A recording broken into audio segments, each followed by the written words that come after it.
الحمد لله نحمده ونستعينه ونستغفره ونؤمن به ونتوكل عليه ونعوذ بالله من شرور أنفسنا ومن سيئات أعمالنا من يهده الله فلا مضل له ومن يضلله فلا هادي له ونشهد أن لا إله إلا الله وحده لا شريك له ونشهد أن سيدنا ومولانا محمدا عبده ورسوله صلى الله تعالى عليه وعلى آله وصحبه وبارك وسلم تسليما كثيرا كثيرا.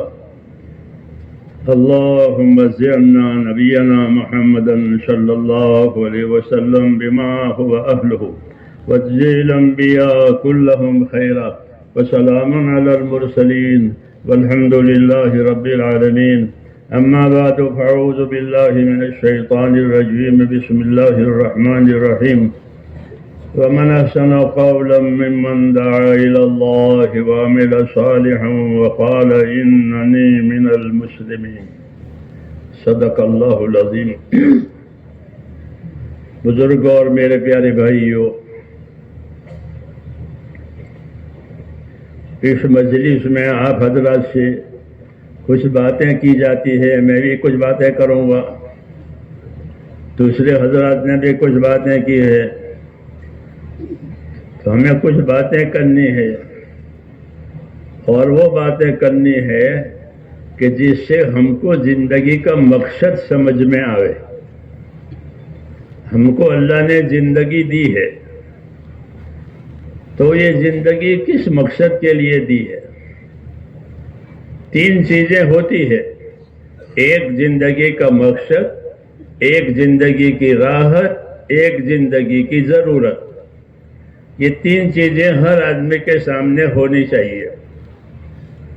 زندگی کی ضرورت تو ہر ایک کے سامنے ہے کہ بھئی گھر چاہیے، مال چاہیے، بیوی چاہیے، بچے چاہیے، تندرستی چاہیے، اس کو ضرورت کہتے ہیں.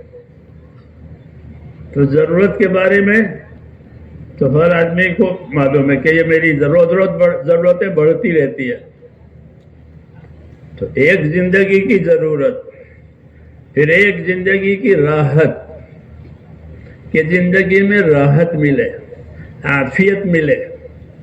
ہاں، یہ بڑی نعمت ہے کہ زندگی میں راحت ملی، زندگی میں عافیت ملی. اور عافیت کا مطلب رسول صلی اللہ علیہ وسلم فرماتے اللہ سے عافیت مانگو، اللہ سے عافیت مانگو. کہ عافیت کسے کہتے ہیں؟ عباس ابن عبد المطلب سے فرمایا اللہ سے عافیت مانگو. کہ عافیت کسے کہتے ہیں؟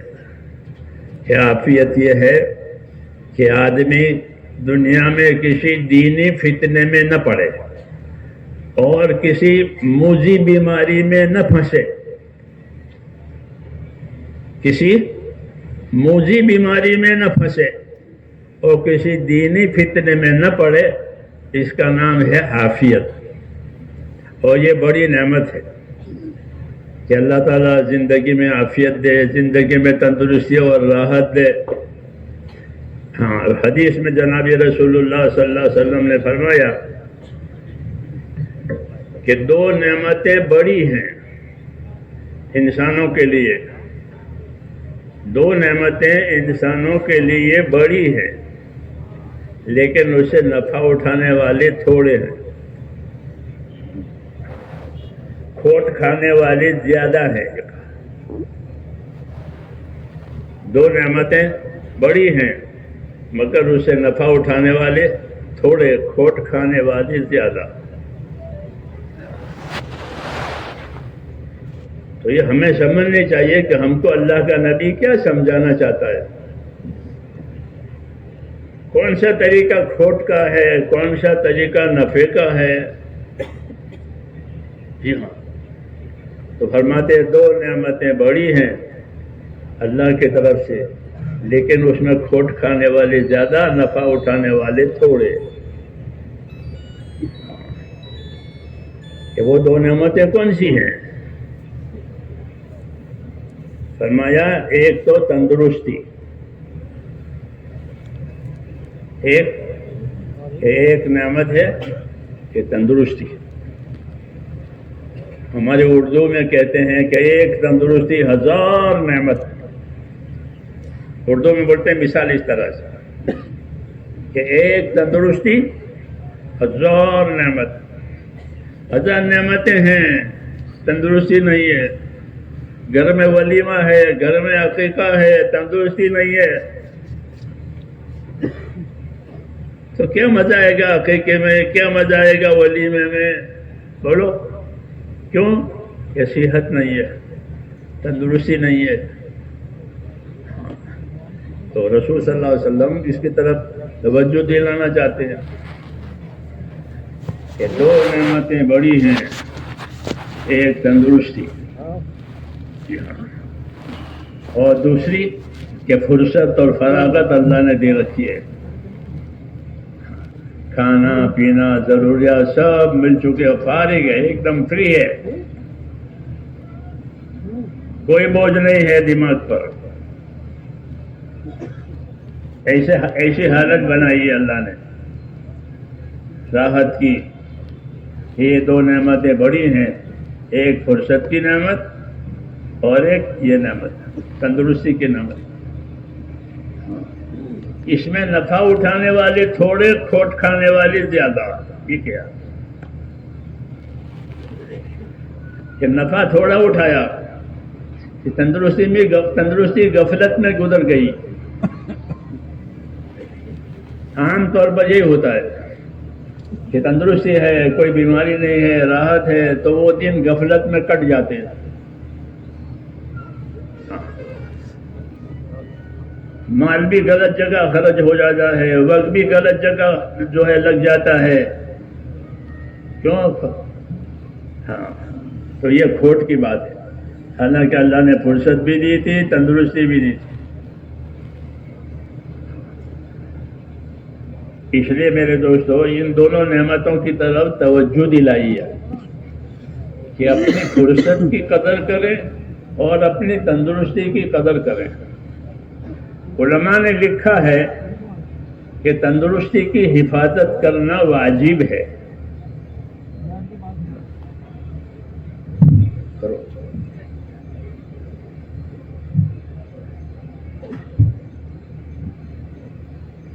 اپنی تندرستی کی حفاظت کرنا واجب ہے. جیسے مال کی حفاظت کرنا واجب ہے، مال کو برباد کرنا منع ہے،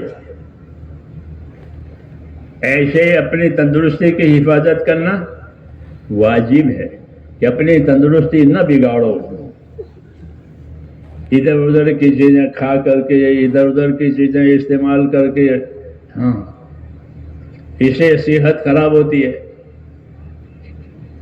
تو یہ منع ہے کہ اپنی تندرستی مت بگاڑو. کیوں منع ہے؟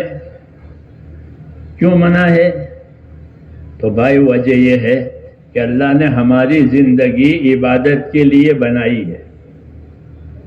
یہ بتایا اللہ نے کہ ہم نے جناتوں کو اور انسانوں کو عبادت کے لیے پیدا کیا ہے. زمین پر انسانوں سے پہلے جنات تھے اور اب بھی ہیں. اسی طرح ہم بھی ہیں انسان، کہ ان دونوں قسموں کو اللہ نے عبادت کے لیے پیدا کیا ہے. ہاں، ان کی زندگی کا مقصد ہی عبادت ہے. تو یہ بتایا کہ ہماری زندگی کا مقصد عبادت ہے. ظاہر بات ہے کہ جب زندگی عبادت کے لیے دی ہے تو اس زندگی کی حفاظت کرنی پڑے گی تاکہ عبادت کر سکے. اگر بیمار ہو گیا تو کیسے عبادت کرے گا؟ اس لیے علماء نے لکھا ہے کہ آدمی اپنی تندرستی کی حفاظت کرے تاکہ اللہ کے فرائض ادا ہو جائیں. کیونکہ بیمار ہوگا تو کیسے نماز پڑھے گا؟ بیمار ہوگا تو کیسے روزے رکھے گا؟ بیمار ہوگا تو کیسے حج کرے گا؟ یہ ساری چیزیں تندرستی سے ادا ہوتی ہے. ہاں، ورنہ بیماری میں وہ معذور ہو جاتا ہے، لاچار ہو جاتا ہے. اس لیے ہم کو یہ دعوت دی ہے اور ہم کو یہ نصیحت کی ہے کہ اپنی تندرستی کی حفاظت کرو تاکہ اللہ کے فرائض ادا ہو جائیں. ہاں، ہم کو اللہ نے عبادت کے لیے پیدا کیا ہے. جب تندرستی بگاڑی ہے تو عبادت کیسے کرے گا؟ ہاں، بیمار ہو گیا، معذور ہو گیا. اس لیے ایک ذمہ داری یہ ہے کہ اپنی صحت کی حفاظت کرو. دوسرا، اپنی فرصت دوسری نعمت ہے کہ وہ فرصت کی نعمت ہے. اللہ نے فارغ کیا ہے، کھانا پینا سب دے رکھا ہے، کچھ کرنا نہیں ہے، فارغ ہے. نہ کمانے جانا ہے نہ کچھ کرنا ہے، فارغ.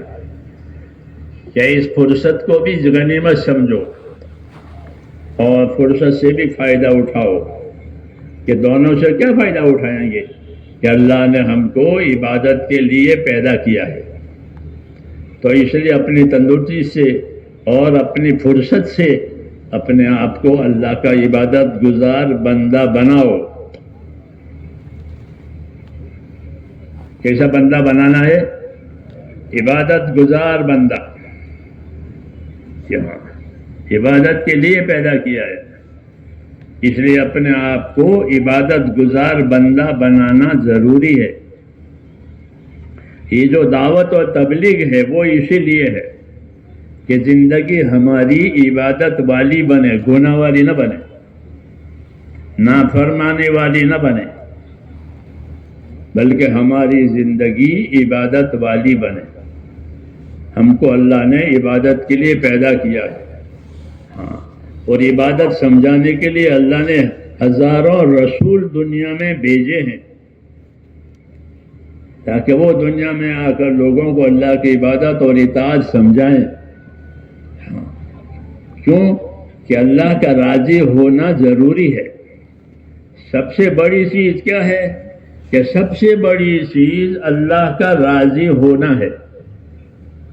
وَرِضْوَانٌ مِّنَ اللَّهِ اکبر، جو کہا کہ وَرِضْوَانٌ مِّنَ اللَّهِ اکبر، کہ اللہ کا راضی ہو جانا یہ سب سے بڑی بات ہے. کہ اللہ راضی ہو گیا کہ کام ہو گیا.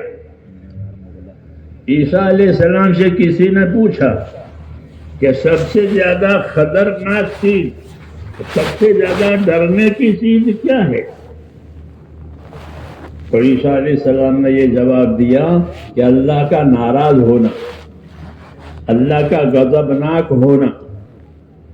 کہ اللہ غضبناک ہو گئے، اللہ ناراض ہو گئے کہ ساری حالت تہس نہس ہو جائے گی. کہ اللہ کی ناراضگی کہ طاقتوروں کی کمر توڑ دے گی. ہاں، اللہ نے کچھ کہا، ہم نے کتنوں کی کمریں توڑی ہے.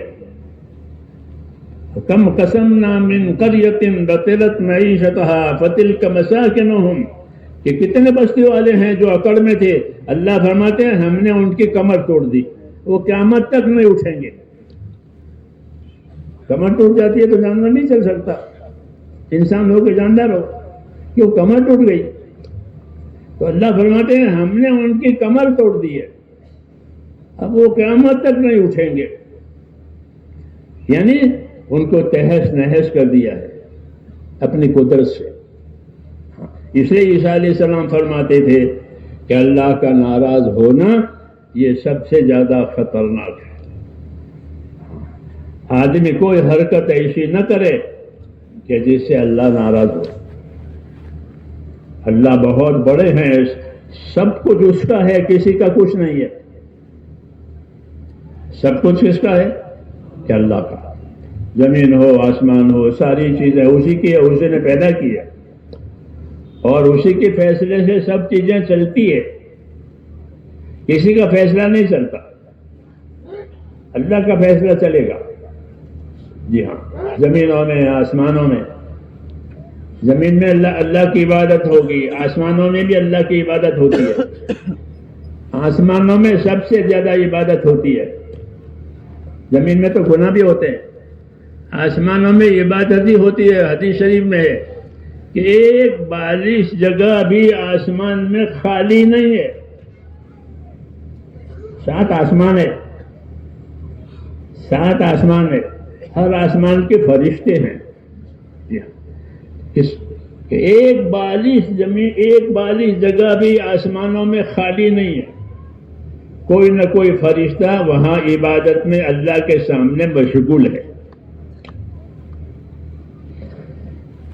تو سب سے عبادت آسمانوں میں ہوتی ہے. وَهُوَ الَّذِي فِي السَّمَاءِ إِلَٰهٌ وَفِي الْأَرْضِ إِلَٰهٌ. یہ کہا کہ وَهُوَ الَّذِي فِي السَّمَاءِ إِلَٰهٌ وَفِي الْأَرْضِ إِلَٰهٌ. اللہ وہ ذات ہے جو آسمانوں میں بھی عبادت کے لائق ہے، آسمانوں میں وہی معبود ہے اور زمین میں بھی وہی معبود ہے. ایک ہی اللہ ہے، اسی کی عبادت کی جائے گی. اسی کی عبادت کے لیے جناتوں کو، انسانوں کو پیدا کیا ہے. جی ہاں، تو زندگی کا بڑا کام میرے دوستو یہ ہے کہ ہماری زندگی اللہ کی عبادت والی بنے. اسی کی دعوت ہے، اسی کی محنت ہے، اور کچھ لینا نہیں ہے دنیا والوں سے. اس محنت کے ذریعے سے، اس دعوت کے ذریعے سے کسی سے کچھ نہیں لینا ہے. حاکموں سے حکومت نہیں لینی ہے، مالداروں سے مال نہیں لینا ہے، زمینداروں سے زمین نہیں لینی ہے، کسی سے کچھ نہیں لینا ہے. بلکہ ہم کو اللہ نے ایک کام کے لیے پیدا کیا ہے، وہ ہے عبادت. ہم اللہ کے عبادت گزار بندے بن جائیں. یہ مقصد ہے تبلیغ کا، اور یہ مقصد ہے دعوت کا کہ ہماری زندگی اللہ پر یقین والی اور اللہ کی عبادت والی بنے. اللہ پر یقین کہ جو ہوگا اللہ سے ہوگا، اللہ کے غیر سے کچھ نہیں ہوگا. موت ہو، حیات ہو، تندرستی ہو، بیماری ہو، محبت ہو، دشمنی ہو، جتنے حالات ہیں وہ سب اللہ پیدا کرے گا، کوئی کچھ نہیں کر سکتا. جو اللہ چاہے گا وہ ہوگا، جو نہیں چاہے گا وہ نہیں ہوگا. الا لہ الخلق والامر. فرمایا مخلوق بھی اس کی ہے، فیصلہ بھی اس کا ہے. مخلوق اللہ کی ہے، یہ سب پیدا کی اللہ نے، اور فیصلہ یہ فیصلہ بھی اللہ کا. اللہ کی مخلوق میں اللہ کا فیصلہ چلے گا، کسی کا نہیں چلے گا. اگر راحت کا فیصلہ کرے تو سب کو راحت مل جائے، مصیبت کا فیصلہ کرے تو سب پر مصیبت آ جائے. کسی کا نہیں چلے گا، اللہ کی چلے گی. یہ سمجھایا کہ سارے خزانے، ساری چابیاں وہ اللہ کے ہاتھ میں ہے. راحتوں کی ہو، مصیبتوں کی ہو، سب چیزیں کہ اللہ تعالیٰ کے قبضے میں ہے. کوئی چیز اللہ کی قدرت سے، قبضے سے باہر نہیں ہے. جی ہاں، ایک پتا بھی گرتا ہے درخت سے تو اللہ کو معلوم ہے کہ فلاں درخت سے، فلاں جنگل میں پتا گرا. فما تسقط من ورقۃ الا یعلمها. کوئی پتا کسی درخت سے گرتا ہے تو اللہ کو معلوم ہے. ایسا اللہ کا علم ہے، سب چیزیں جاننے والے. دوسری اللہ کی قدرت ہے کہ اللہ کی قدرت سب چیزوں پر ہے. جتنی چیزیں پیدا کی ہے وہ سب چیزیں قدرت کے نیچے ہے. ان تمام چیزوں سے وہ ہوگا جو اللہ چاہے گا. ہوا سے، پانی سے، آگ سے، زمین سے، مال سے، کہ وہ ہوگا جو اللہ چاہے گا. جو اللہ نہیں چاہے گا وہ نہیں ہوگا. یہ تعلیم دی ہے ہم کو، یہ تعلیم دی ہے کہ جو چیز جو اللہ چاہے گا وہ ہوگا، اللہ نہیں چاہے گا تو نہیں ہوگا. جب یہ سب چیزیں اللہ کے ہاتھ میں ہیں تو کہ تم اپنا تعلق اللہ سے پیدا کرو. جب اس کے ہاتھ میں سب کچھ ہے تو اسی سے تعلق پیدا کرو. جس کے ہاتھ میں کچھ نہیں ہے اس کے پیچھے کیوں جاتے ہو؟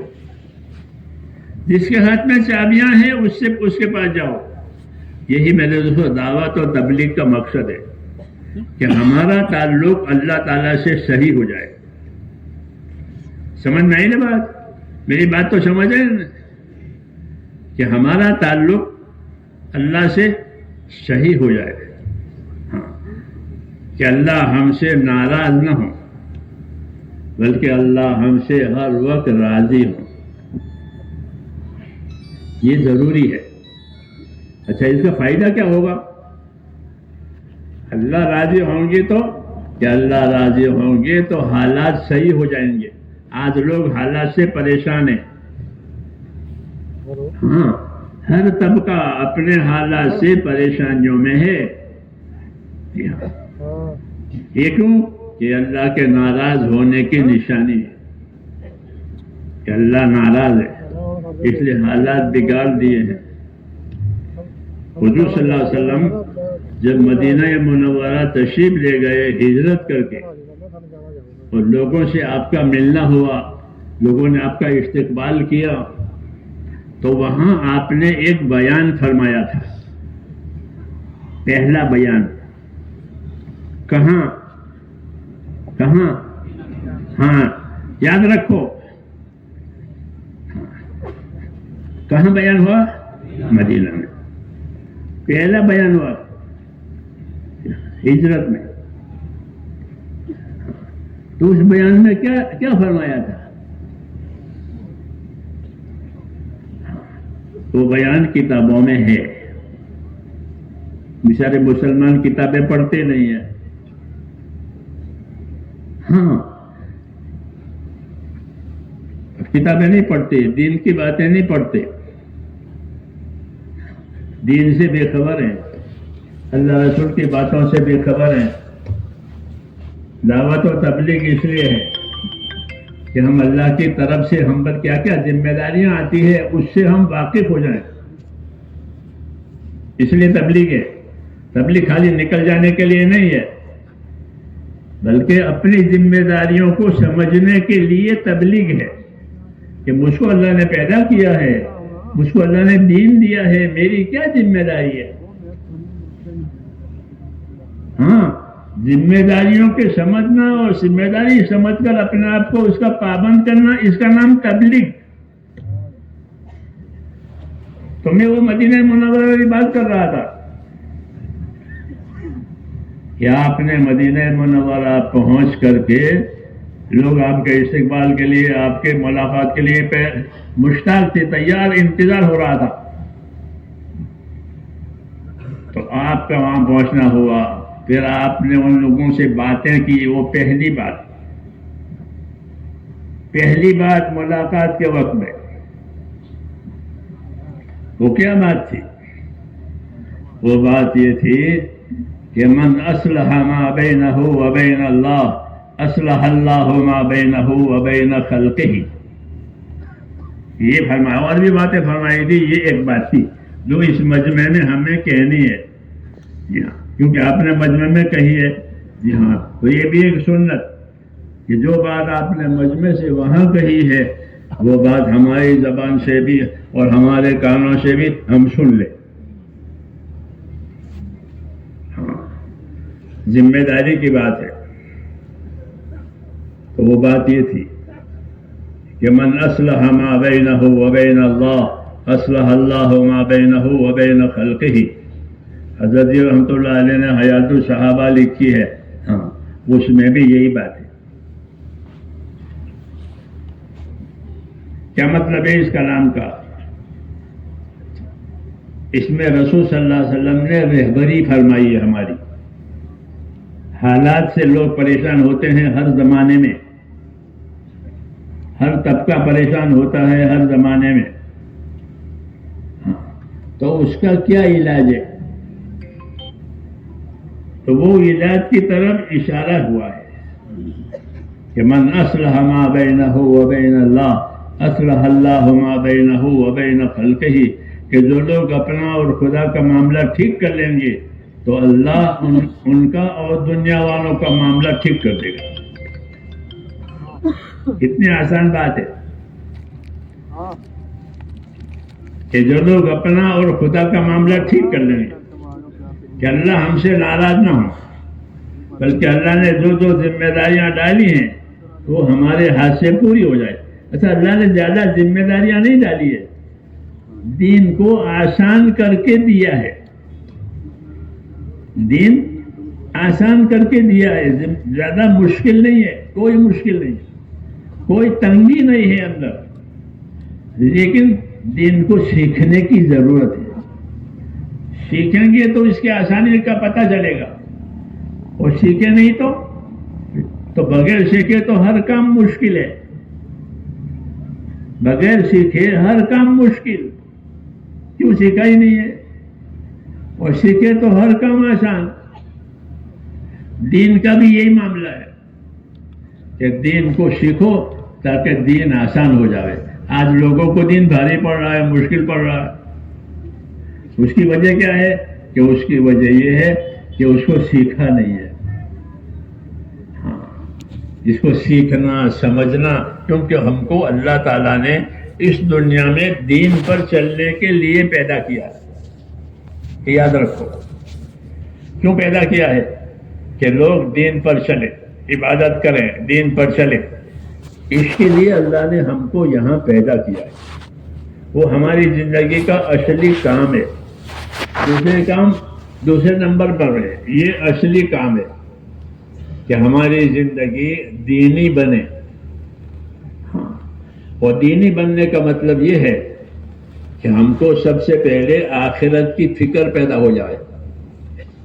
آج ہمارے دلوں میں سے آخرت کی فکر غائب ہے. ہاں، صحابہ کرام اپنے بارے میں یہ فرماتے تھے کہ انما ہممنا الآخرہ ولیست ہممنا الدنیا، کہ ہماری فکریں، ہمارے عزائم، ہمارے ارادے آخرت بنانے کے ہیں. آپ سے لوگوں سے ارادے کروائیں نا، عزائم کروائیں نا دین کے کام کرنے کے. تو وہ فرماتے ہم نے تو یہی سمجھا ہے رسول صلی اللہ علیہ وسلم سے کہ ہم کو اللہ نے آخرت کے لیے پیدا کیا ہے. بات سمجھ میں آ رہی ہے؟ ہم کو آخرت کے لیے پیدا کیا ہے. کہ اس کی کیا نشانی ہے کہ ہم آخرت کے لیے ہیں؟ اس کی کیا دلیل ہے کہ ہم آخرت کے لیے ہیں؟ تو ہم روز روز آخرت کی طرف جا رہے ہیں. کس طرف جا رہے ہیں؟ کس طرف جا رہے ہیں؟ کہ روز روز ہم آخرت کی طرف جا رہے ہیں. جیسے مسافر اپنے گھر کی طرف آ رہا ہو روز روز تو ایک دن گھر پر پہنچ جائے گا. اس کا اسٹیشن آ جائے گا، اس کی جگہ آگے اتر جائے گا، میری جگہ آ گئی. تو ایسے ہی ہر آدمی دنیا میں مسافر ہے. کہ کہاں کا مسافر ہے؟ کہ آخرت کا مسافر ہے. وہ روز روز آخرت کی طرف جا رہا ہے. ایک دن وقت آئے گا تو وہ اپنی آخرت میں اتر جائے گا. جیسے مسافر ریل میں آیا، ایک اس کا اسٹیشن آیا، اتر گیا. تو ہمارے نام حضور صلی اللہ علیہ وسلم کا یہی پیغام ہے. آپ نے ہم کو پیغام دیا ہے. پیغمبر ہے تو پیغام دیں گے، میسج دیں گے. پیغمبر ہے تو ہم کو پیغام دیا ہے. ہاں، وہ پیغام یہ ہے کہ ان الدنیا خلقت لکم وانکم خلقتم للآخرہ. یہ پیغام ہے. ہاں، آج کل تو میسج اور پیغاموں کی دنیا ہے نا کہ آپ کے نام یہ پیسج ہے، یہ میسج ہے، یہ میسج ہے. تو ہم سب کے نام یہ میسج، یہ پیغام ہے. کیا پیغام ہے؟ ان الدنیا خلقت لکم وانکم خلقتم للآخرہ. اللہ نے دنیا کو تو تمہارے لیے پیدا کیا ہے. یہ نعمت ہے کہ اللہ نے دنیا ہمارے لیے پیدا کی ہے. یہاں کا سونا، یہاں کی چاندی، یہاں کے کپڑے، یہاں کے پھل، یہاں کی زمین، یہ کس کے لیے ہے؟ ہمارے لیے، انسانوں کے لیے، اور کسی کے لیے نہیں ہے. تو یہ بشارت ہے، یہ خوشخبری اور انعام کی بات ہے کہ اللہ نے دنیا کو تمہارے لیے پیدا کیا ہے. اور تم کو آخرت کے لیے پیدا کیا ہے. یہ پیغام ہے، یہ دعوت ہے. پہلے بشارت ہے، پھر دعوت ہے. پہلے بشارت اور خوشخبری بھی ہے کہ دنیا کو تمہارے لیے پیدا کیا ہے. چنانچہ دنیا کے ہر چیز سے آدمی فائدہ اٹھاتا ہے. کوئی چیز منع کرتی ہے؟ کوئی چیز دنیا کی آپ کو منع کرتی ہے؟ آپ جانوروں سے فائدہ اٹھاؤ تو جانور انکار نہیں کرے گا. ہاتھی سے فائدہ اٹھاؤ، ہاتھی تیار. جی ہاں، آگ سے فائدہ اٹھاؤ تو آگ تیار. پانی سے فائدہ ہو، پانی تیار. سمندر میں سفر کرو تو سمندر بھی انکار نہیں کرے گا. ہوا میں سفر کرو تو ہوا بھی انکار نہیں کرے گی.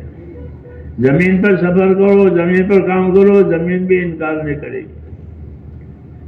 ہاں، یہ نظام ہے اللہ تعالیٰ کا کہ دنیا کی کوئی بھی چیز آپ کے کام سے انکار نہیں کرے گی. کیا میری بات سمجھتے ہیں؟ جی ہاں. لوگ سمندروں سے موتی نکالتے ہیں، مچھلی نکالتے ہیں، سمندروں میں تجارتیں کرتے ہیں. ہاں، پانی میں، ہواؤں میں سفر کرتے ہیں، کاروبار کرتے ہیں. تو دنیا کی نعمتوں سے ہم فائدہ اٹھا رہے ہیں. کیوں؟ کہ دنیا کی نعمتوں کو اللہ نے ہمارے لیے بنایا ہے. یہ بشارت ہے، یہ بشارت ہے کہ تمہارے لیے بنایا ہے. ہر چیز، بعض چیزوں کا فائدہ ہم کو معلوم ہے، بعض چیزوں کا فائدہ ہم کو معلوم نہیں ہے، مگر وہ سب بنی ہے ہمارے لیے. سمجھ نہیں بات؟ سب چیزیں ہمارے لیے بنی ہے.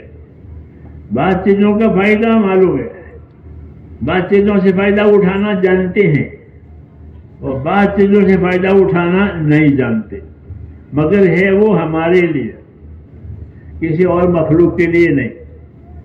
یہ اللہ کا اعلان ہے. حضور صاحب نے ہم کو سمجھایا ہے کہ دنیا کی ساری نعمتیں، ساری چیزیں تمہارے واسطے پیدا کی ہیں، اور ان کو پابند کیا ہے تمہاری خدمت کے لیے. یہ بات کہ دنیا کی چیزوں کو تمہاری خدمت کے لیے پابند کر دیا ہے. وَسَخَّرَ لَكُم مَّا فِي الْأَرْضِ جَمِيعًا، ایک آیت میں اس طرح ہے کہ وَسَخَّرَ لَكُم مَّا فِي الْأَرْضِ جَمِيعًا، کہ زمین کی تمام چیزوں کو تمہارے کام میں لگایا ہے. کوئی چیز تمہارے کام سے انکار نہیں کرے گی.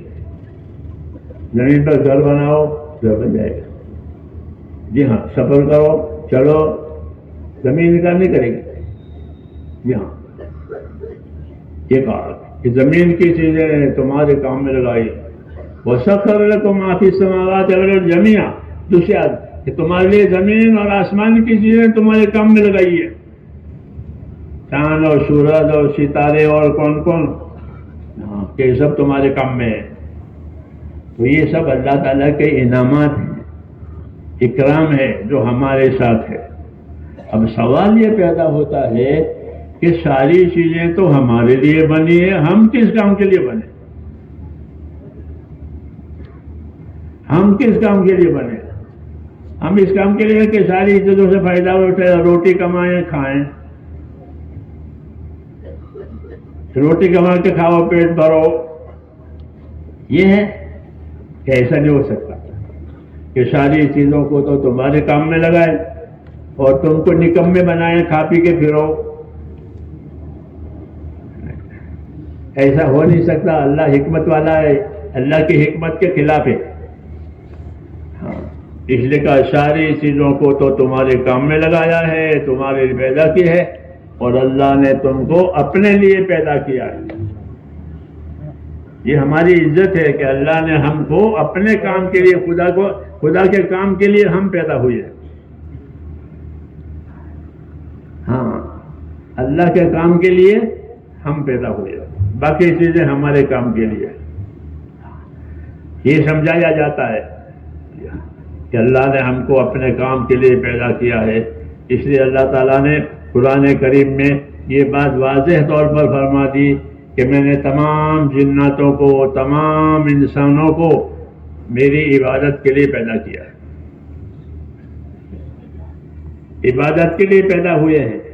اللہ نے اپنی عبادت کے لیے ہم کو پیدا کیا ہے، باقی چیزوں کو ہماری خدمت کے لیے بنایا ہے۔ ہاں، یہ احسان ہے جی، اور اکرام بھی ہے کہ اللہ نے اپنے کام کے لیے ہم کو بنایا اور ہمارے کام کے لیے ساری چیزیں بنائی، تو کتنا بڑا انعام ہے۔ اس لیے میرے دوستو، اللہ تعالیٰ نے ہم پر جو اکرام کیا ہے وہ یہ کیا ہے کہ عبادت کے لیے پیدا کیا ہے، اور عبادت کرنا یہ ہماری زندگی کی ذمہ داری ہے۔ عبادت کرنا کیا ہے کہ ہماری زندگی کی ذمہ داری ہے۔ یہ دنیا جو اللہ نے پیدا کی ہے یہ ذمہ داریوں کے پورا کرنے کے لیے بنائی ہے، خواہشوں کے پورا کرنے کے لیے، من چاہیوں کے لیے دنیا نہیں بنی ہے۔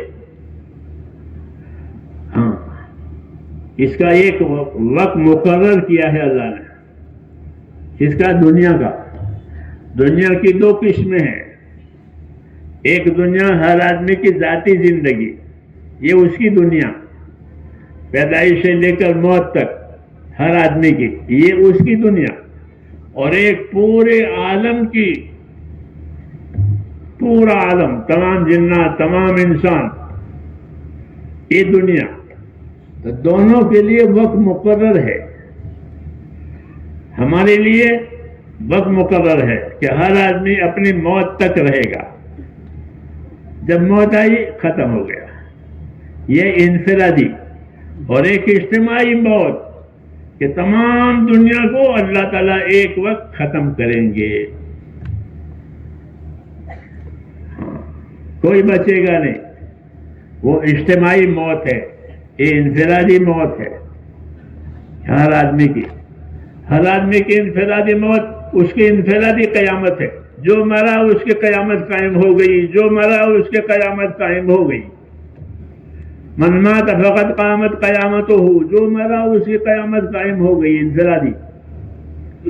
اور اجتماعی قیامت آئے گی جب اسرافیل سور پھونکیں گے، یہ اجتماعی ہے۔ سمجھنا ہی نہیں، اجل مسمى کہتے ہیں، مقررہ دو، ایک ہر آدمی کی ذاتی زندگی، اس کا ایک وقت مقرر ہے، اور ایک پورے عالم کی زندگی، وہ اس کا وقت مقرر ہے، مگر اس کی تاریخ اللہ نے کسی کو نہیں بتائی کہ قیامت کب آئے گی، تو وہ اللہ کے پاس ہے، اللہ ہی جانتا ہے، اللہ نے کسی کو بتایا نہیں۔ تو یہ دو چیزیں ہیں، ہر آدمی کی موت اور دنیا کی موت۔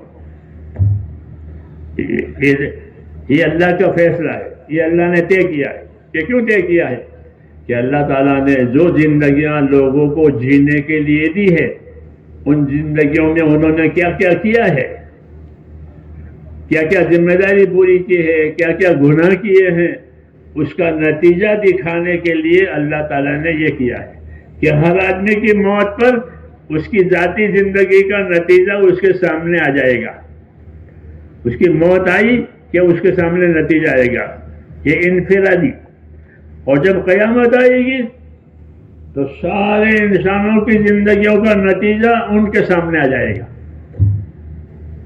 یوم تبلی السرائر، کہ یہ قیامت کا دن وہ دن ہوگا کہ تمام چھپی چیزیں کھل جائے گی، کس نے کیا کیا ہے۔ تو یہ دو وقت ہے، ایک اپنی ذاتی زندگی کی موت، ایک قیامت۔ یہ دو، ان دونوں کی ہم کو اللہ نے خبر دی ہے تاکہ ہر آدمی اپنے نتیجے کے بارے میں فکر مند رہے کہ میری زندگی کا ایک نتیجہ آئے گا، موت آئے گی، اس میں مجھ کو اپنی زندگی کا حساب کتاب دینا ہے، اور اس کی جگہ ہوگی اس کی قبر۔ اس کی جگہ کیا ہوگی؟ کہ اس کی قبر، اس کی قبر میں اس کے سامنے انفرادی طور پر آ جائے گا یہ۔ تو ہر آدمی کی انفرادی زندگی دیکھنے کے لیے کہ اس نے کیسی زندگی گزاری ہے، وہ ہے قبر کی زندگی۔ انفرادی اکیلا ہوگا اپنی قبر میں اور دیکھے گا۔ نماز ایک طرف ہے، اگر نماز ادا کی ہے تو نماز کلمے والا ہے، ایمان والا ہے تو کلمہ اس کے سر کی طرف ہوگا قبر میں، نماز سیدھے ہاتھ کی طرف ہوگی، روزہ بائیں طرف ہوگا۔ اس طرح جتنے نیک اعمال ہیں وہ سب اس کو قبر میں گھیریں گے، اس کے چاروں طرف ہو جائیں گے. کیوں؟ تاکہ اس پر اللہ کا عذاب نہ آئے، قبر کا عذاب نہ آئے، اس لیے اس کے اعمال اس کی حفاظت کریں گے. یہ حدیثوں میں بتایا گیا ہے. اس لیے ہر آدمی کو اپنے قبر والی زندگی کی فکر کرنے کی دعوت دی ہے. سمجھ میں آئی نا بات؟ اپنی دعوت دی ہے کہ اپنے ایمان کو مضبوط کرو، اپنی عبادتوں کو صحیح کرو، لوگوں کے ساتھ کے تعلقات کو بھی صحیح کرو. ان سب چیزوں کو صحیح کر کے پھر جاؤ. یہی تبلیغ ہے. تبلیغ کا یہی مقصد ہے کہ ہمارا معاملہ اللہ تعالیٰ سے بھی صحیح ہو جائے اور اللہ کی مخلوق سے بھی صحیح ہو جائے. سمجھ میں آئی نا بات؟ دعوت کا مقصد صرف چلے ادا کرنا نہیں ہے، بلکہ چلوں کی محنت کے ذریعے سے اور دین کے کام کو سیکھ کر کے ہماری زندگی ایسی بنے کہ ہم اللہ کا حق ادا کرنے والے بھی بن جائیں اور اللہ کی مخلوق کا حق ادا کرنے والے بھی بن جائیں. یہ تبلیغ کا مقصد ہے. اس دنیا کو میرے بھائیوں اللہ نے حقوق ادا کرنے کی جگہ بنایا ہے کہ یہاں حقوق لوگوں پر آئیں گے. ماں باپ کے حقوق، پڑوسی کے حقوق، ایک دوسرے کے حقوق آتے ہیں.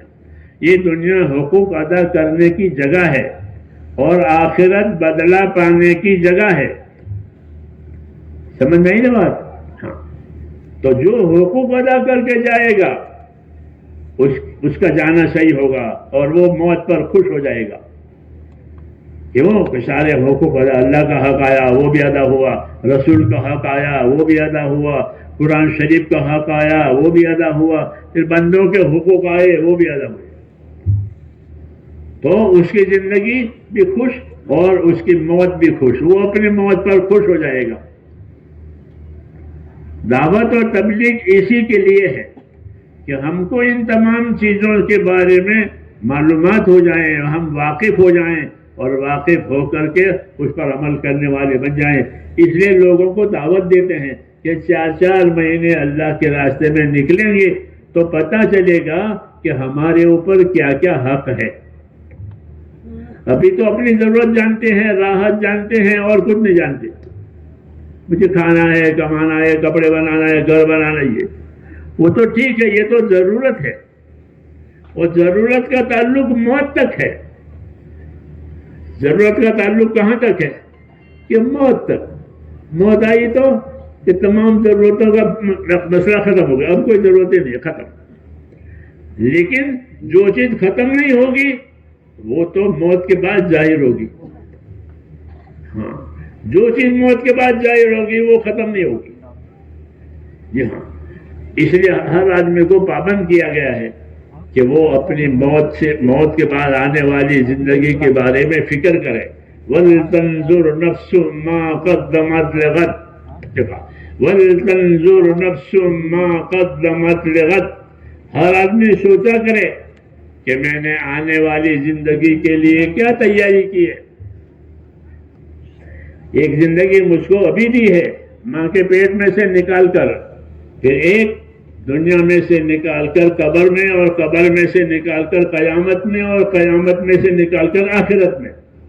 یہ زندگی بہت لمبی ہوگی. موت سے لے کر قیامت تک کا زمانہ بہت لمبا ہے. موت سے لے کر قیامت تک کا زمانہ بہت لمبا، پھر قیامت کا زمانہ تو وہ بھی بہت لمبا، پھر قیامت کے بعد آخرت ہے کہ وہ بھی بہت لمبا. لیکن لوگ آج اس کو بھول گئے. کیا ہو گیا؟ یہ بھول گئے. حالانکہ یہ بات ہر آدمی کے سامنے آنے والی ہے، کوئی اس سے بچے گا نہیں. یہ دور ہر ایک کے سامنے. تو دعوت اور تبلیغ کے ذریعے سے میرے دوستو یہ بات چاہی جاتی ہے کہ ہر مسلمان اپنی آخرت کے بارے میں فکر کرے. اور آخرت کی تیاری کرنے کے لیے اللہ نے ہم کو دین دیا ہے. کیا دیا ہے؟ جیسے دنیا کے گزارے کے لیے مال دیا ہے، دنیا میں گزارے کے لیے مال دیا ہے، ایسے ہی آخرت کی زندگی میں کامیاب کرنے کے لیے دین دیا ہے. اسے وہ دین اپنی زندگیوں میں لانا ہے. ایک تو دین کو جاننا ہے وہ الگ ہے، اور ایک اپنی زندگی میں لانا ہے کہ دین ہماری زندگیوں میں آوے. جس طرح دوا کہ دوا اندر جائے بدن میں جائے تو وہ فائدہ دے گی، اور باہر ہے وہ تو فائدہ نہیں مانگے. یہ دوا اس کام کے لیے، دوا اس کام کے لیے، یہ تو ہے، لیکن وہ جب اندر جائے گی تو وہ نفع دے گی. آنکھ کی دوا آنکھ کو نفع دے گی، پیٹ کی دوا پیٹ کو دوا. اسی طرح میرے بھائیوں یہ چاہا جاتا کہ دین ہماری زندگیوں میں آوے تو پھر وہ دین ہم کو فائدہ دے گا. اور دین باہر ہے تو جسے دوا باہر ہے تو دوا باہر ہے تو کیا فائدہ ہوگا؟ وہ دوا آنکھ کی دوا آنکھ میں گئی، آنکھ ٹھیک ہو جائے گی. اس لیے مولانا یوسف صاحب رحمۃ اللہ علیہ ایک مثال دیتے تھے کہ جس طرح دواؤں کا اندر جانا ضروری ہے فائدہ حاصل ہونے کے لیے، ایسے دین کا زندگیوں میں آنا ضروری ہے. سب سے پہلے ایمان، ایمان دلوں میں آوے، ایمان دلوں میں آوے. لا الہ الا اللہ محمد الرسول اللہ، یہ ہمارا ایمان ہے. کہتے ہیں اس کلمے کو پڑھا کرو، حدیثوں میں کہ اس کلمے کو کثرت سے پڑھا کرو، کم سے کم روزانہ 100 مرتبہ پڑھے اس کو. کتنے مرتبہ؟ تو کیا ملے گا؟ ہاں یہ بھی جاننا ضروری ہے، کیونکہ آدمی دیکھ مجھے کیا ملے گا تو شوق ہوگا اس کو، وہ یہ کہ کیا لینا کیا دینا. تو کہ روزانہ جو آدمی لا الہ الا اللہ کو 100 مرتبہ پڑھے گا تو کل قیامت میں وہ اس طرح اٹھے گا کہ اس کا چہرہ 14 رات کے چاند کی طرح چمکدار ہوگا. کتنی بڑی بات ہے، 100 مرتبہ پڑھنا مشکل ہے. لا الہ الا اللہ لا الہ الا اللہ لا الہ. جی ہاں، تو اس کا یہ فضیلت بتائی کہ جو اس کو پڑھیں گے تو وہ قیامت وہ قبر سے اس طرح اٹھیں گے کہ چہرہ چاند کی طرح روشن ہوگا. ایک مرتبہ حضور صلی اللہ علیہ وسلم کے پاس جبریل آئے تو آپ کو اداس دیکھا کہ آپ اداس ہیں.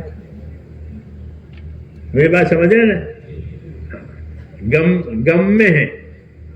تو آپ نے جبریل نے پوچھا آپ کو کیا غم ہے، آپ کیوں اداس ہیں؟ آپ نے فرمایا مجھ کو میری امت کا غم ہے، مجھ کو میری امت کا غم ہے کہ میری امت کا کیا ہوگا، اس لیے میں اداس ہوں. کیوں بھائی میری بات سن رہے ہیں یا سو گئے بیٹھے بیٹھے؟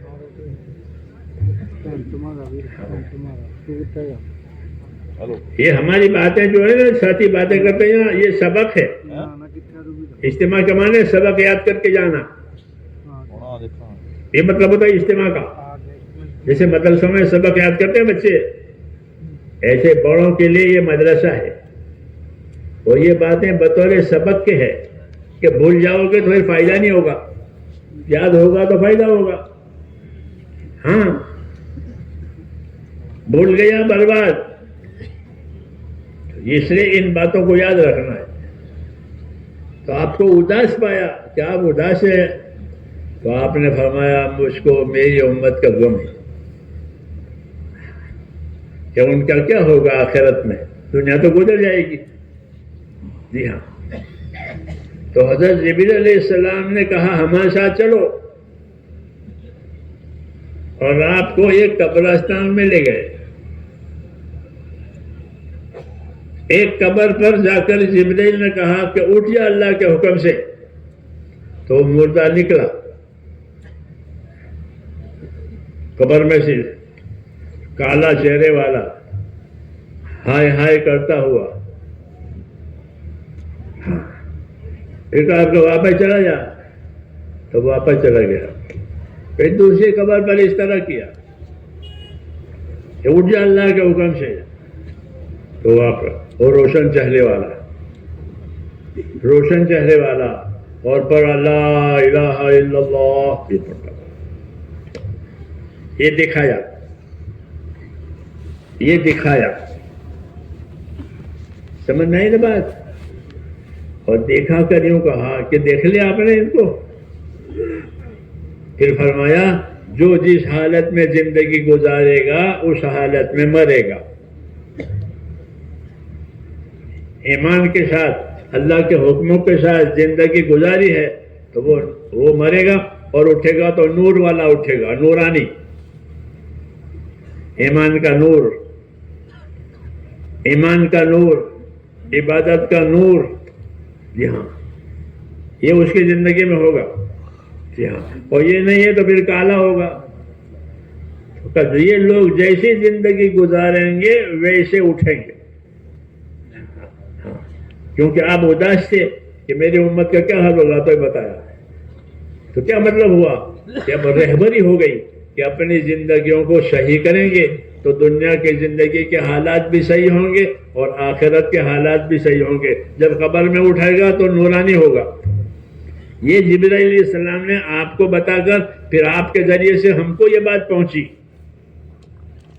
آپ کے ذریعے سے یہ حدیثیں ہم کو پہنچی ہے. کیوں؟ تاکہ ہم اپنی زندگی کا رخ صحیح کریں. حضرت عمر رضی اللہ تعالیٰ عنہ لوگوں سے یہ کہتے تھے کہ یاد رکھو جیسی زندگی گزارو گے ویسے مرو گے, جیسی زندگی گزارو گے ویسے مرو گے, اور جیسے مرو گے ویسے قبروں سے اٹھو گے. یہ حساب کتاب ہے. اس لیے دعوت دی ہے کہ اپنی زندگی ہمیں ایک تو ایمان والی بنانی ہے. کیسی بنانی ہے؟ کہ ہمارا تعلق اللہ تعالیٰ سے صحیح ہو جائے, اللہ ہم سے ناراض نہ ہو, کیونکہ اللہ کے ہاتھ میں سب کچھ ہے. کہ اللہ ناراض ہو گیا پھر کچھ نہیں ہے, زمین آسمان سب ہمارے خلاف ہو جائیں گے. کیوں؟ اللہ ہی ناراض ہے. جب اللہ ناراض ہوتے ہیں تو ساری مخلوق بھی ناراض, ہاں, اور اللہ راضی ہوتے ہیں تو ساری مخلوق بھی راضی. اس لیے میرے دوستو ہم کو یہ بات سمجھائی ہے کہ اللہ کو راضی کرنے سے سارے حالات صحیح ہو جائیں گے, اور اللہ کو ناراض کرنے سے سارے حالات برباد ہو جائیں گے. اس لیے یہ دیکھنا ہے کہ اللہ کس سے راضی ہے. تو ایک تو اللہ ایمان سے راضی ہے. کس سے راضی ہے؟ اپنے ایمان کو مضبوط کرو, اللہ سے تعلق مضبوط کرو. اللہ کے راستے میں نکلنے کی وجہ سے اور اللہ کے دین کی محنت کی وجہ سے ایمان مضبوط ہوگا. یاد رکھو یہ بات. اگر اپنے بال بچوں میں کھانے کمانے میں رہے تو یہ ایمان کمزور ہو جائے گا. بعض مرتبہ موت کے جھٹکے کی وجہ سے آدمی اپنا ایمان کھو دیتا ہے اور دنیا سے بے ایمان جاتا ہے, موت کا جھٹکا لگتا ہے. اس لیے کہا کہ اپنے ایمان میں قوت پیدا کرو. کیا پیدا کرو؟ اپنے ایمان میں قوت پیدا کرو, اللہ کے تعلق کو مضبوط کرو. اللہ کا تعلق مضبوط ہوتا ہے اللہ کے حکموں پر چلنے سے. جتنا ہمارا چلنا اللہ کے حکموں پر ہوگا اتنا ہمارے ایمان میں قوت آئے گی, اللہ کا خوف پیدا ہوگا, اللہ کی رحمت کی امیدیں اندر پیدا ہوگی, دعاؤں میں قبولیت ہوگی, عبادت میں جی لگے گا. یہ ساری چیزیں اس سے پیدا ہوتی ہیں. اس لیے دعوت کا یہ جو راستہ ہے اور دعوت کی جو یہ محنت ہے اس میں یہ باتیں پیدا ہوتی ہیں. اس لیے لوگوں کو یہ بات کہی جاتی ہے کہ دین کی محنت کرو تاکہ زندگیوں میں دین آوے, یعنی ایمان میں قوت آوے, ہماری عبادتیں صحیح ہو جاوے. ایمان اور عبادتیں صحیح ہوتی ہے تو اخلاق اور عادتیں صحیح ہو جاتی ہے, ورنہ دنیا میں اخلاق عادتیں بگڑ جاتی ہے. جی ہاں, لوگ ان کی عادتوں سے پریشان ہوتے ہیں, ماں باپ بھی پریشان ہوتے ہیں. اور جب دین کے راستے پر آئے گا, ایمان میں اعمال میں ترقی کرے گا تو اللہ اس کے اخلاق کو بھی ٹھیک کریں گے, عادتیں بھی ٹھیک ہو, نیتیں بھی ٹھیک ہو جائے گی. ساری چیزوں کی بہتری اللہ نے اپنے دین میں اور دین کی محنت میں رکھی ہے. یہ یاد رکھو کہ ساری خیر اللہ نے دین میں رکھی ہے اور دین کی محنت میں رکھی ہے. جیسے کھیتی کے لیے کھیتی کی محنت, تجارت کے لیے تجارت کی محنت, مزدوری کی محنت, ایسے دین کے لیے دین کی محنت. کہ دین کی محنت نہیں ہوگی تو دین کا نفع نہیں سامنے آئے گا. یہ کوئی زمین پر محنت نہ کرے تو زمین سے کیا لے گا؟ تجارت پر محنت نہ کرے تو تجارت سے کچھ نہیں ملے گا. لوگ اپنی چیزوں پر, تجارتوں پر, زمینوں پر محنت کر کے اس کا نفع لیتے ہیں. دین پر محنت کریں گے تو پھر دین کا نفع آئے گا. حدیثوں میں ہے کہ دین کی محنت ضرور کرو، علیکم بالجہاد فی سبیل اللہ، کہ دین کی محنت ضرور کرو. کہ کیا فائدہ ہوگا؟ فرمایا کہ دین کی محنت کرو گے تو اللہ تمہارے غم کو اور پریشانیوں کو اٹھا لیں گے. ہاں، غم اور پریشانیاں دور کرنے کا یہی راستہ ہے کہ دین کی محنت کرو. کہ دین کی محنت جنت کے دروازوں میں سے ایک دروازہ ہے. حدیثوں میں کہ دین کی محنت پر گیا گویا دروازے پر پہنچ گیا، جنت کے دروازے پر. کہ دین کی محنت ضرور کرو، کہ دین کی محنت جنت کے دروازوں میں سے ایک دروازہ ہے ایک. اور اللہ دین کی محنت کی وجہ سے تمہاری پریشانیوں کو اٹھا لے گا. آج لوگ پریشان ہیں، حالانکہ ایمان ہمارے پاس ہے. ایمان میں تو برکت ہوتی ہے اور ایمان کی وجہ سے برکتیں ملتی ہے، ایمان کی وجہ سے دعائیں قبول ہوتی ہے، ایمان کی وجہ سے پریشانیاں ختم ہوتی ہے. لیکن چونکہ ہمارے ایمان میں قوت نہیں ہے. جی ہاں، باپ دادوں والا ایمان ہے. باپ دادے مسلمان تھے، ہم بھی مسلمان ہیں، تو وہی ہے پرانا. تو جس طرح زمین جائیداد باپ نے چھوڑی ہے، دادا نے چھوڑی ہے، اس پر گزارا نہیں کرتے لوگ، بلکہ اس کو بڑھاتے ہیں. بڑھاتے نہیں بڑھاتے، یہ تو ہمارے دادا کے زمانہ تھا، یہ ہم نے کیا. تو بھائی ایسے دین بھی دادا کے زمانے کا چلا آ رہا ہے کہ اس کو بڑھاؤ. اور بڑھانے کی کیا شکل ہے کہ دین کی محنت کرو. کیا کرو؟ تو پھر یہ دین بڑھے گا، اندر خدا کا خوف پیدا ہوگا. پہلی بات اندر. اور جس کے دل میں خدا کا خوف پیدا ہوا وہ برائیوں سے بچ جائے گا اللہ کے خوف کی وجہ سے. ہاں، خوف نہیں ہے تو آزاد ہو جاتا ہے، ڈرتا نہیں ہے. اس لیے اللہ کا خوف پیدا کرنا ضروری ہے تاکہ اللہ کی نافرمانی سے بچے، اللہ کی سزا سے بچے.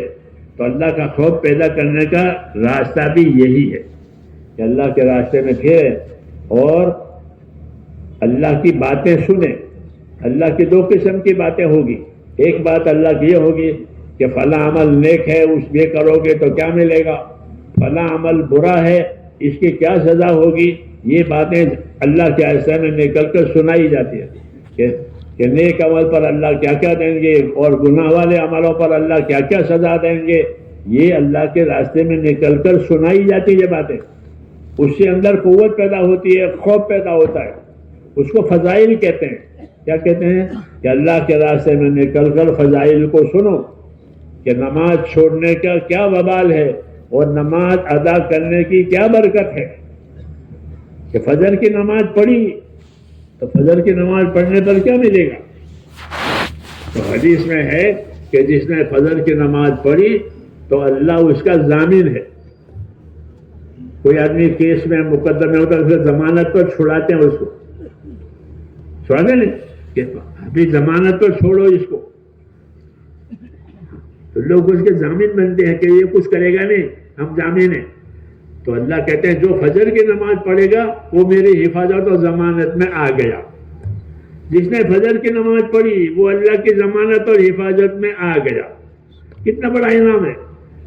اب یہ اللہ کی حفاظت میں زندگی گزارے گا، روز فجر کی نماز پڑھے گا، روز اللہ کی ضمانت اور حفاظت میں آیا. ہاں، کہ جو عمل ہم کرتے ہیں اس کا فضیلت، اس کی برکت، اس کا نتیجہ کیا ہے وہ جاننا ضروری ہے. کہ مسلمان نماز پڑھیں گے. کیا پڑھیں گے؟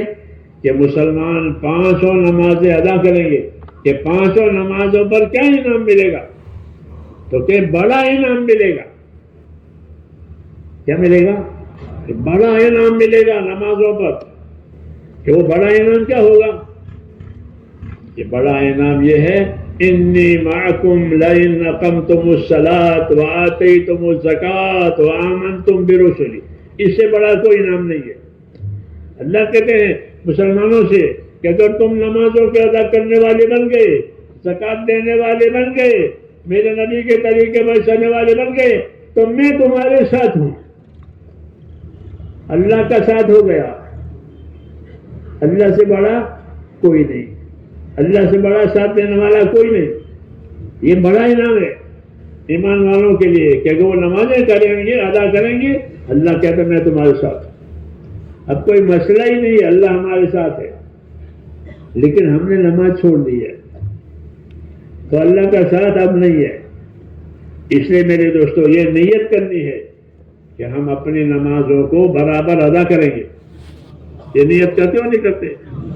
ہاں، یہ دعوت ہے کہ نماز ادا کرنے سے بندہ اللہ کی حفاظت میں بھی آتا ہے اور بندے کے لیے اللہ کی مدد بھی ہوتی ہے، اور دعا بھی نماز پڑھنے سے قبول ہوتی ہے۔ ہاں، نماز پڑھنے کی وجہ سے دعاؤں میں قبولیت آتی ہے، اس لیے ہم کو اس کا حکم ہے، اور یہ بڑا انعام ہے کہ انی معکم لئن اقمتم الصلاۃ وآتیتم الزکاۃ وآمنتم برسلی، کہ میں تمہارے ساتھ ہو جاؤں گا مدد کے لیے جب تم نمازیں قائم کرو گے، زکاتیں دو گے، رسول کے طریقے پہ چلو گے۔ ہاں، اللہ نے مال دیا ہو تو زکات دے، تندرستی دی ہے تو نمازیں ادا کرے، اور نماز ایسی ادا کرے کہ جو اللہ کو پسند آوے۔ ایک تو سر سے اترتی، کیسی؟ سر سے اترتی تو اتر گئی، کہ نہیں، سر سے اترتی نہیں۔ نماز نور والی، کیسی؟ نماز نور والی۔ حدیث میں الصلاۃ نور، کہ نماز میں نور ہے، نماز میں نور ہے۔ دنیا میں ان آنکھوں سے نماز کا نور نظر نہیں آئے گا، یہ بتا دیتے ہیں آپ کو۔ ہاں، کہ ان آنکھوں سے وہ نور نظر نہیں آئے گا، اس کے دیکھنے کے لیے دوسری نظر ملے گی۔ تو ہر آدمی قبر میں اپنی نماز کا نور دیکھے گا، اگر ادا کی ہے تو۔ ادا کی ہے تو نماز کا نور وہ اپنی قبر میں دیکھے گا، کیونکہ الصلاۃ نور، نماز میں روشنی ہے، نماز میں نور ہے، نماز میں روزی کی برکت ہے، نماز میں دعا کی قبولیت ہے، یہ سب نماز کے فائدے ہیں۔ اس لیے میرے دوستو ہماری زندگی کی ذمہ داریوں میں سے یہ ہے کہ ہم اپنی نمازوں کو صحیح پڑھیں۔ کیا کریں؟ صحیح پڑھیں۔ غلط کوئی چیز ہوتی ہے اس کی کوئی قیمت آتی نہیں ہے، جو چیز صحیح ہوتی ہے اس کی قیمت ملتی ہے، کھوٹی چیزیں ہیں اس کی قیمت نہیں ہوتی۔ اس لیے ہماری ذمہ داری ہے اللہ کے راستے میں نکل کر اپنی نمازوں کو صحیح کریں۔ بڑا فائدہ یہ ہے اللہ کے راستے میں نکلنے کا کہ آدمی اللہ کے راستے میں نکل کر نمازی بن جاتا ہے۔ کیا بن جاتا ہے؟ نمازی بن جاتا ہے۔ اچھی طرح 40 دن لگائے تو نمازی ہو گیا۔ 200 نمازیں پڑھے گا چلے میں، کتنی نمازیں ہوتی ہے چلے کی؟ 200 نمازیں پڑھی، ہاں، 200 نمازوں کا نور ملا، جی ہاں، اندر۔ ہاں، یہ تو اب راستہ اس روشنی میں اس کو سوچے گا، جیسے روشنی ہوتی ہے تو راستہ سوچتا ہے، اس طرح وہ نور ہوگا تو آدمی دنیا میں صحیح راستے پر چلے گا، غلط راستے سے اپنے آپ کو بچا لے گا۔ اور نماز نہیں ہے تو وہ اندھیرے میں ہے، گناہوں میں ہے۔ اس لیے کہا نماز برائیوں سے روکتی ہے، گناہوں سے روکتی ہے۔ اس لیے میرے بھائیوں ایک ذمہ داری تو ہماری یہ ہے کہ ہم اپنے نمازوں کو اہتمام سے ادا کریں۔ نماز میں اہتمام، جیسے شادیوں کے اہتمام کرتے ہیں لوگ، شادی ہے ہونے والی 1 مہینے پہلے، ایسے نمازوں کا کہ نمازوں کا اہتمام کریں۔ اہتمام کرنے میں یہ بھی ہے کہ نمازوں کو سیکھیں۔ کیا کریں؟ سیکھیں نمازوں کو۔ اور نماز سیکھنے کا بہترین راستہ وہ ہے تبلیغ میں نکلنا، کہ جو تبلیغ میں نکل گیا انشاءاللہ اس کی نمازیں صحیح ہو جائیں گی، اگر وہ سیکھے تو۔ ایک دوسرے کو سناوے، سیکھے، سکھاوے۔ جی ہاں، اللہ کے راستے میں نکلنے کی یہ برکت ہے کہ آدمی بے نمازی تھا، نمازی ہو گیا۔ کیا ہو گیا؟ کہ نمازی ہو گیا۔ ہاں، نماز اس کو مل گئی اللہ کے راستے میں۔ بعض لوگ ایسے ہوئے ہیں کہ انہوں نے اللہ کے راستے میں نماز نکل کر نمازی بن گئے، اور جو تبلیغ میں نکلنے سے پہلے جو نمازیں چھوٹی تھی وہ بھی ادا کر دی. ایسی اللہ توفیق دیتے ہیں. ہمارے قریب میں ایک جگہ ہے, وہ ایک ساتھی تو جماعت میں نکلا اور وقت لگایا باہر, مرتے وقت اپنے بھائی سے یوں کہا کہ ایک بہت بڑا مسئلہ تھا اور بڑی مشکل تھی, وہ آسان ہو گئی. کہ وہ کیا؟ کہ میرے ذمہ نمازیں باقی تھی. کتنی نمازیں؟ کہ 20 سال کی. کتنی؟ 20 برس کی نمازیں نہیں پڑھی. اب تبلیغ میں نکل پتا چلا کہ 20 سال کی نمازیں کھوئی ہے. تو وہ روزانہ مغرب سے عشاء تک مسجد میں رہتا تھا, اپنی چھوٹی ہوئی نمازیں حساب کر کے پڑھتا رہتا تھا. تو کس کو بتانے؟ مرتے وقت اپنے بھائی کو بتایا کہ وہ جو 20 سال کی نمازیں چھوٹی ہوئی تھی الحمدللہ وہ پوری ہو گئی. ایسے بھی لوگ ہیں کہ جو ادا کی نمازیں وہ تو ادا کرتے ہیں, چھوٹی ہوئی بھی پڑھتے. یہ کیا ہو رہا کہ اس کام کی برکت سے اللہ ایسی توفیق دیتے ہیں. ایسے لوگوں نے زکاتیں نہیں دی ہے تو وہ لوگوں نے زکاتیں دی ہیں, کیونکہ لوگ زکات نہیں دے رہے ہیں پورا حساب سے. آج کل یہ مصیبت ہو گئی ہے, زکات مردوں پر بھی ہوتی ہے, عورتوں پر بھی واجب ہوتی ہے, لیکن کون بتائے؟ علماء سے پوچھتے بھی نہیں ہے کہ کتنی زکات دینی ہے, کب دینی ہے, کس کو دینی ہے. پیسے جمع کر کے رکھتے ہیں, پھر مرتے وقت چھوڑ کے جاتے ہیں. اس سے بڑا کوئی نقصان نہیں ہے کہ آدمی پیسے جمع کرے اور مرتے وقت چھوڑ جائے. اس کو اتنا پچھتاوا ہوتا ہے مگر وہ کسی کو بتا نہیں سکتا کہ مال چھوڑ دیا اور زکاتیں بھی نہیں دی. اس لیے میرے بھائیوں, دعوت کا مقصد یہ ہے کہ جو چیزیں اللہ نے ہم پر فرض کی ہیں وہ فرض ادا ہو جائے. نماز ہو تو نماز, زکات ہو تو زکات, روزہ ہو تو روزہ, اللہ نے حج کی طاقت دی ہے تو حج. یہ اللہ کے فرائض ہیں. اللہ کے فرائض کا مطلب سمجھے, یہ اللہ کا حق ہے. جیسے کسی کا حق ہوتا ہے قرضہ وغیرہ تو دینا پڑتا ہے, نہیں دینا پڑتا. ایسے ہی یہ فرائض کہ جو چیزیں فرائض ہیں وہ اللہ کا حق ہے, اس کو تو ادا کرنا ہی کرنا ہے مرنے سے پہلے. جی ہاں, کیونکہ اللہ کا حق ہے, مر کر کے اللہ کے سامنے جائے گا. اس لیے اس کی تاکید زیادہ کی جاتی ہے کہ سب سے پہلے اپنی نمازوں کو بناؤ, اپنی نمازوں کو صحیح کرو. ہمارے بزرگوں کی یہی رہبری ہے کہ نماز سے پھر باقی زندگی صحیح راستے پر آ جائے گی. کہ نماز کہ وہ بھی با جماعت ادا کرنی ہے. کیسے کرنی ہے؟ با جماعت. کہ نماز با جماعت پڑھو, اس جماعت میں سستی نہ ہو. عبداللہ ابن مسعود رضی اللہ عنہ بڑے صحابی ہیں, وہ ایک عجیب بات کہتے ہیں, وہ ایک عجیب نصیحت کرتے ہیں. وہ کیا کہتے ہیں؟ فرماتے تھے کہ جو آدمی یہ تمنا رکھتا ہو, یہ آرزو رکھتا ہو کہ میں اپنے اللہ سے ایمان کی حالت میں ملاقات کروں, اس حالت میں, ایمان کی حالت میں اللہ سے ملاقات, جس کی یہ آرزو ہو کہ اپنے اللہ سے ایمان کی حالت میں ملنا. ظاہر بات ہے کہ سب مسلمان کی یہی تمنا ہے. کون بے ایمان بن کر اللہ سے ملنا پسند کرے گا؟ کوئی پسند کرے گا کہ بے ایمان بن کر اللہ سے ملے؟ تو جو آدمی ایمان کی حالت میں اللہ تعالیٰ سے ملنے کی تمنا رکھتا ہو تو اس کو چاہیے کہ اپنی نمازوں کو مسجدوں میں جا کر با جماعت ادا کرے. ابن مسعود کی یہ بڑی بات ہے کہ اللہ سے ایمان کی حالت میں ملاقات کرنا ہے, تو اس کا یہ راستہ ہے. ظاہر بات ہے کہ ہر مسلمان یہ چاہے گا کہ اللہ سے ایمان کے ساتھ ملے, بے ایمانی کے ساتھ اللہ کو ملنا تو کوئی بات ہے؟ تو اللہ سے اگر ایمان کے ساتھ ملنا چاہتے ہو تو فرمایا مسجدوں میں جا کر نمازوں کو با جماعت ادا کرو. با جماعت نماز ادا کرنے کا اثر یہ ہوگا کہ مرتے وقت ایمان نصیب ہوگا اور ایمان کی حالت میں اللہ سے ملاقات کرے گا. یہ اس کی اہمیت بتائیے.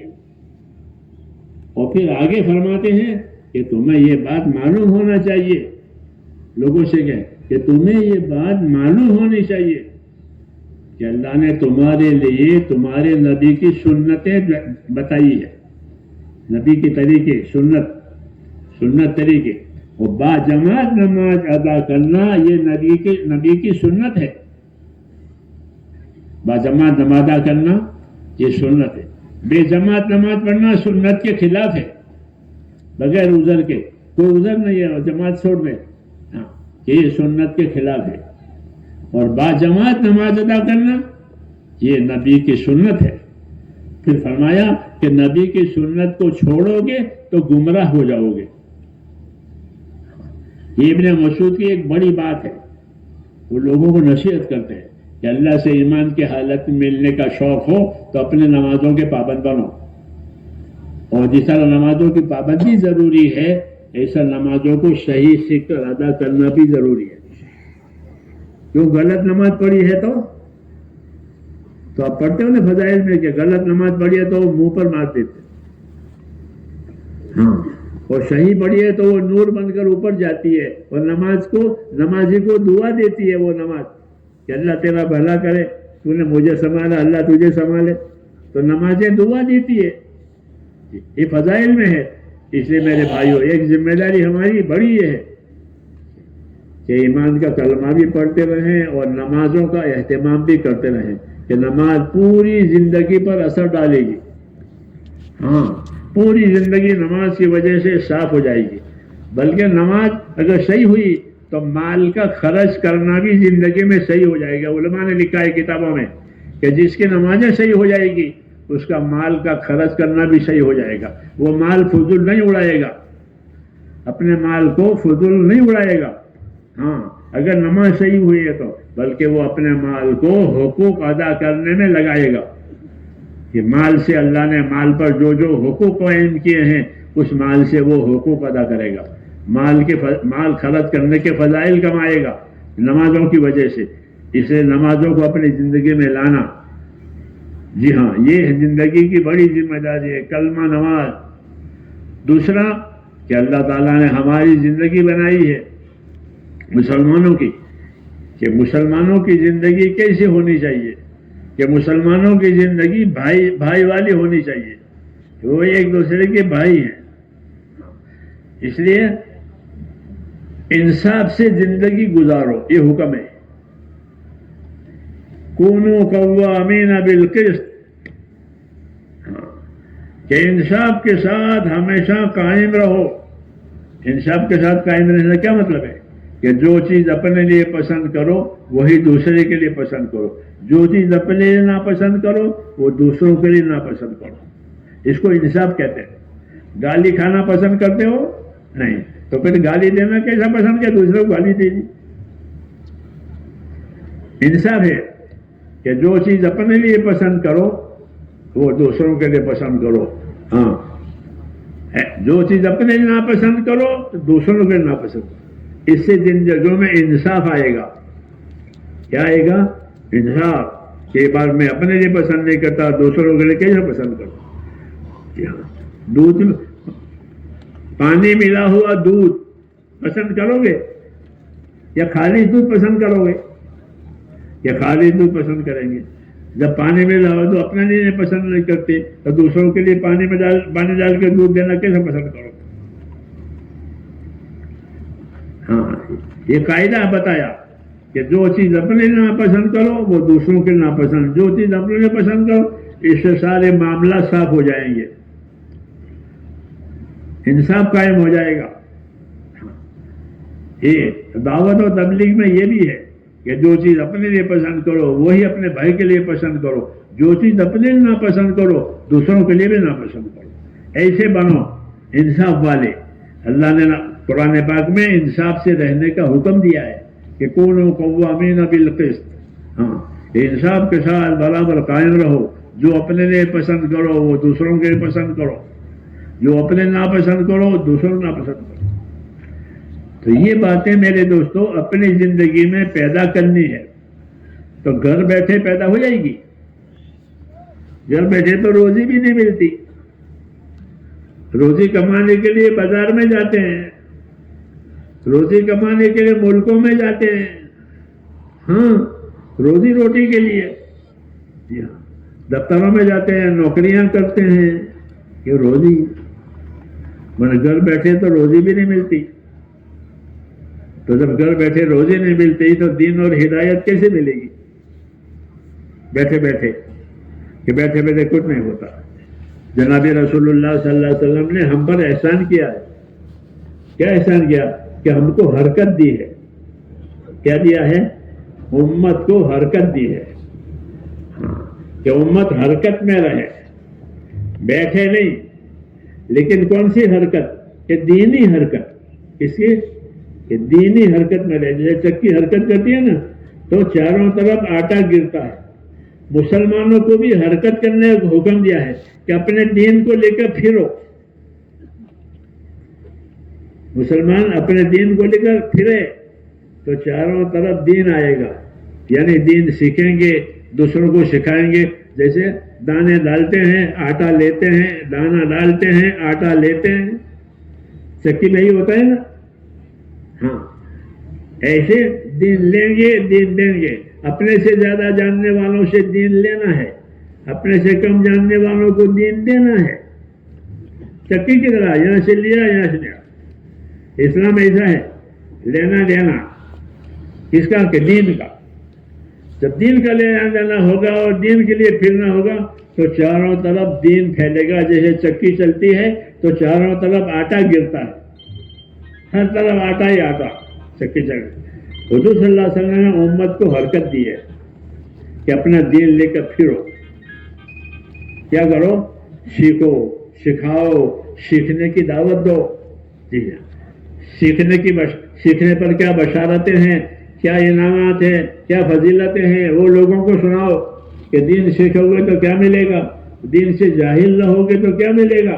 کہ دو دین سے جاہل رہے گا تو جہالت جہنم میں لے جاتی ہے. جہالت جہنم میں لے جائے گی. ہاں, جہالت کا دوسرا ٹھکانا نہیں ہے. یہ لکھا کتابوں میں کہ جہالت جہنم میں لے جائے گی. تو اپنے اندر سے جہالت نکالنا اور جہالت سے اپنے آپ کو بچانا, اس کے لیے دین ہے. حضور صلی اللہ علیہ وسلم کے آنے سے پہلے دنیا میں جہالت تھی, اس کو زمانہ جاہلیت کہتے تھے. آپ صلی اللہ علیہ وسلم کے آنے کے بعد زمانہ اسلام ہو گیا. اسلام کا زمانہ, یعنی ایمان, اعمال, اخلاق, اخلاص, یہ چیزیں پیدا ہو گئی. کیوں؟ کہ آپ نے یہ اس محنت پر امت کو ڈالا اور امت سے یہ محنت کرائی. اس حرکت کی وجہ سے حالات صحیح ہو گئے. کیا ہو گئے؟ حالات ساری تنگیاں دور ہو گئی, بیماریاں دور. مدینہ منورہ میں بیماری تھی, بخار جیسے بیماری ہوتی ہے نا. آپ صلی اللہ علیہ وسلم جب ہجرت کر کے گئے تو وہ بیماری تھی وہاں, صحابہ بیمار بھی ہو گئے. پھر اللہ کے دین کی برکت سے مدینے سے وہ بیماری ختم ہو گئی آج تک. تو دعوت, دین کی دعوت سے وبائیں, بیماریاں ختم ہو جاتی ہے. سفر سے تندرستی ملتی ہے. اللہ کے راستے میں سفر کرو گے تندرست ہو جاؤ گے. سفر سے تندرستی ملتی ہے. پھر دین پر جتنا جان مال خرچ کرو گے اللہ اس کی برکتیں دے گا اور بدلہ آخرت میں دے گا. ہاں, یہ یاد رکھو کہ دین کے نام پر جتنے جان مال خرچ کر کے دین کی محنت کرو گے تو اس دین کی برکتیں دنیا میں دی جائے گی اور بدلہ آخرت میں ملے گا. کیونکہ بدلہ ہمیشہ کے لیے دینا ہے مسلمانوں کو, بدلہ ہمیشہ کے لیے, تو وہ آخرت میں. اور یہاں برکتیں ہوگی. صحابہ کرام نے دین کی محنت کی تو ان کی پریشانیاں, ان کی محتاجیاں, ان کی تنگیاں, دشمنیاں سب ختم ہو گیا. جسے حضور نے فرمایا تھا کہ جو اللہ سے اپنا معاملہ صحیح کر لے گا تو اللہ سارے معاملہ صحیح کر لیں گے. پہلی تقریر سنی تھی نا. ہاں, وہی بات ہے کہ ہم اپنا معاملہ اللہ تعالیٰ سے صحیح کریں کہ ہمارے سارے معاملات صحیح ہو جائیں گے. اس کے لیے دعوت ہے. اللہ کے راستے میں گئے, ایمان کی باتیں سنیں, عبادت کی باتیں سنیں, اخلاق کی باتیں سنیں, خدمت کی باتیں سنیں اور دوسروں کو سنائیں, دوسروں کو تیار کریں اور اللہ سے دعائیں مانگے کہ یہ پاک زندگی اللہ ہم کو عطا فرمائے. اس کے لیے میرے دوستوں آدمی کو کچھ کرنا پڑے گا. سننے سے تو سمجھ میں آئے گا اور عمل کریں گے تو فائدہ ہوگا. اس لیے ہم یہ درخواست کرتے ہیں اپنے بھائیوں سے کہ ان باتوں کو اپنی زندگیوں میں لانا ہے. کیا کرنا ہے؟ خالی سننا اور پھر نکال دینا کرنا، ان کو اپنی زندگیوں میں لانا. اور جتنی محنت کریں گے یہ چیزیں زندگی میں آئے گی، بغیر محنت کے آتی نہیں ہے. ہاں، دنیا کو اللہ نے محنت کی جگہ بنایا ہے. ہاں، یہاں ہر کام کے لیے محنت ہے، پھر محنت کا نفع ہے. ہر محنت کا نفع ہے. دین کی محنت کا نفع یہ ہے کہ زندگیاں سیدھی ہو جائے گی، صحیح ہو جائے گی. زندگی ایسی ہو جائے گی کہ جنت میں جانے کے لائق ہو جائیں گے. قبر میں روشنی ہوگی، قبر میں روشنی ہوگی، قبر میں سکون ہوگا، یہ ملے گا. اور دنیا میں کہ دنیا میں حالات صحیح ہو جائیں گے. آج لوگ حالات سے پریشان ہیں، تو حضور صلی اللہ علیہ وسلم نے بشارت دی ہے کہ اللہ تعالیٰ دین کی منزل ہے، تمہارے حالات صحیح کریں گے. تمہارا غم، تمہاری پریشانیوں کو اللہ دین کی وجہ سے اٹھا لیں گے. جب دین آئے گا تو پریشانیاں ختم ہو جائے گی، اس میں برکتیں آئے گی اور دین محنت سے آئے گا. اس لیے ہم اپنے بھائیوں سے عرض کرتے ہیں کہ اس کام کی یہی غرض ہے کہ ہم اس کا نفع نقصان سمجھ میں آ رہا ہے تو اپنے آپ کو عمل کے لیے تیار کریں. اس لیے ہمت کر کے اس کام کے لیے 4 مہینوں کا فیصلہ کرو اور 4 مہینوں کے لیے اپنے آپ کو تیار کرو. یہ ہماری گویا اب آخری مجلس ہے. ہاں، پھر آپ حضرات چلے جائیں گے اور ہم بھی نکل جائیں گے. اس لیے اس کو غنیمت سمجھے. جنہوں نے اب تک ارادے نہیں کیے ہیں وہ 4 مہینوں کے ارادے کر کے اپنے آپ کو پیش کریں.